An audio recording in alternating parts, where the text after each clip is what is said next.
Hey everyone, welcome back to my channel. So today we are in the day 49 of Unstop POTD challenge. Let's get started. First of all, let's look at today's problem. You are given a city represented as a grid.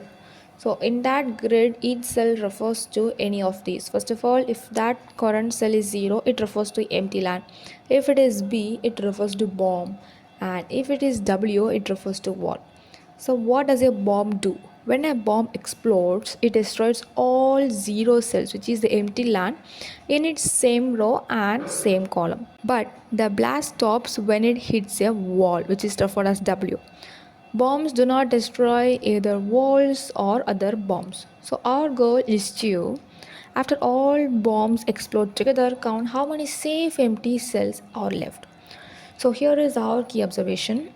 When a bomb explodes, it affects its row and column present, and walls act as a blockers. Multiple bombs can destroy the same cell, but we count it as only one.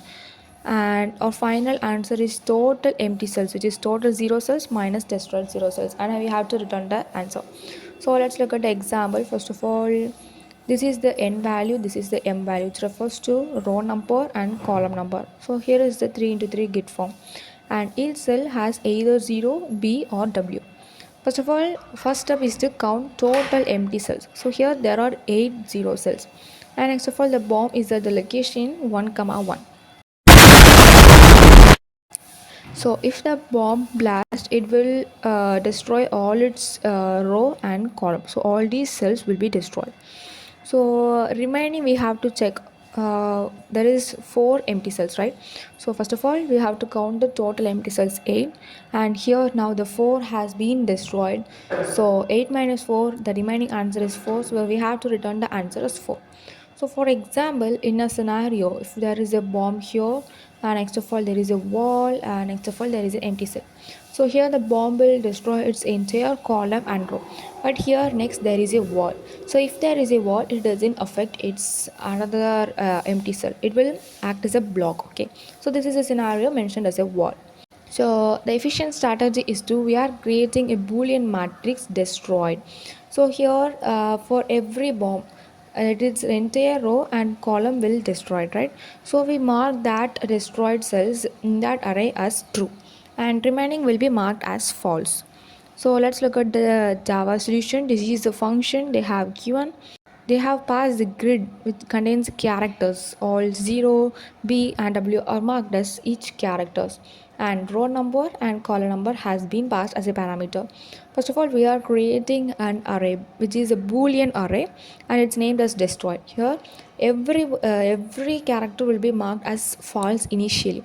If our empty land is destroyed, it is marked as true later. So for a grid which is a two-dimensional array, we have to use two for loops. I is equal to 0 for row, and next of all for iterating the columns.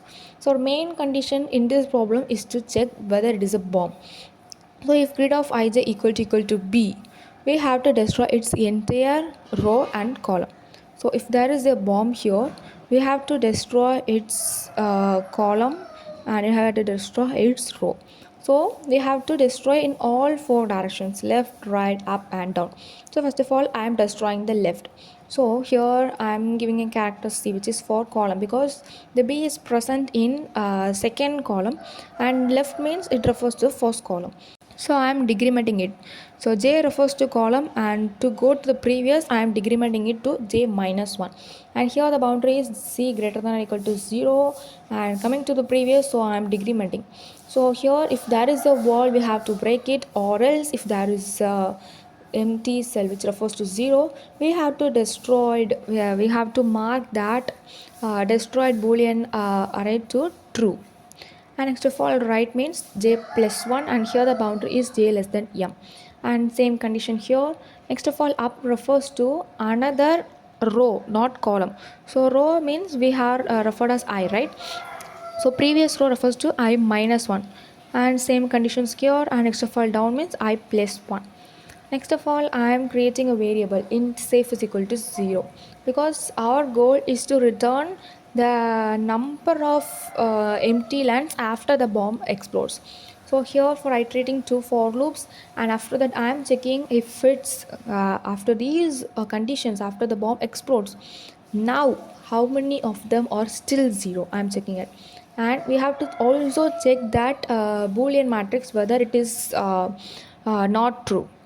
If so, we are incrementing and return the answer. So the Python code is as simple as that. We are creating that boolean matrix and iterating through first condition. We have to check whether it is bomb, which means we have to destroy it in all four directions, and take in variable safe is equal to 0, iterating to for loops, and we are checking if it is still 0 and not destroyed, which means we have to increment and return the answer. So if you have any doubts, please comment in the comment section below. See you in the next video. Thank you for watching.